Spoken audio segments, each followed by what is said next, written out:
Jacques Mirenovic, vous êtes un des journalistes de la revue Durable.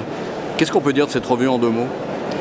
En 2 mots, c'est difficile, mais c'est une revue de vulgarisation sur tous les sujets qui touchent à l'écologie. On est une revue généraliste, donc on existe depuis 2002 et on essaie de traiter tous les sujets les plus importants, les plus cruciaux pour notre avenir, pour essayer de trouver des solutions pour contrer le déséquilibre de plus en plus dangereux des systèmes écologiques globaux dont la condition humaine dépend. Par exemple, les 2-3 derniers sujets importants que vous ayez eu à traiter? Alors la transition écologique, la lutte contre l'érosion de la biodiversité grâce aux couloirs biologiques, et le dernier numéro porte sur l'extraction minière. C'est une revue franco-suisse. Il y a des intérêts communs, écologiques, entre la France et la Suisse. On l'avait vu bien sûr à propos de la centrale de Crémalville, mais est-ce qu'il y en a d'autres? Alors sur le nucléaire, oui, il y a un très fort mouvement antinucléaire genevois qui s'intéresse énormément à ce qui se passe de l'autre côté de la frontière.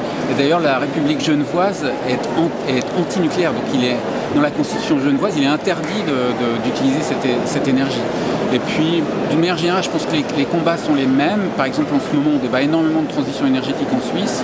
Par contre, la grande différence, c'est que les Suisses sont quand même dans une bulle de prospérité. Et donc, l'incitation à innover, à trouver des solutions alternatives est moins forte en Suisse qu'en France, parce que la confiance dans le système reste beaucoup plus grande qu'en France, à mon avis. Il y avait aussi des questions qui portaient sur le gaz de schiste, l'extraction dans l'Ain, voire même dans la Haute-Savoie, qui était complètement frontalière. Exactement, oui. Et là encore, en Suisse, pour l'instant, il y a des moratoires qui ont été décrétés, en tout cas dans les cantons de Vaud et de Fribourg, où j'habite. Et on s'inquiète beaucoup de ce qui se passe de l'autre côté de la frontière. En dernier mot, une revue comme la revue Durable, est-ce qu'elle a un rôle de lanceur d'alerte, d'aiguillon, de pédagogue? Comment vous le citeriez?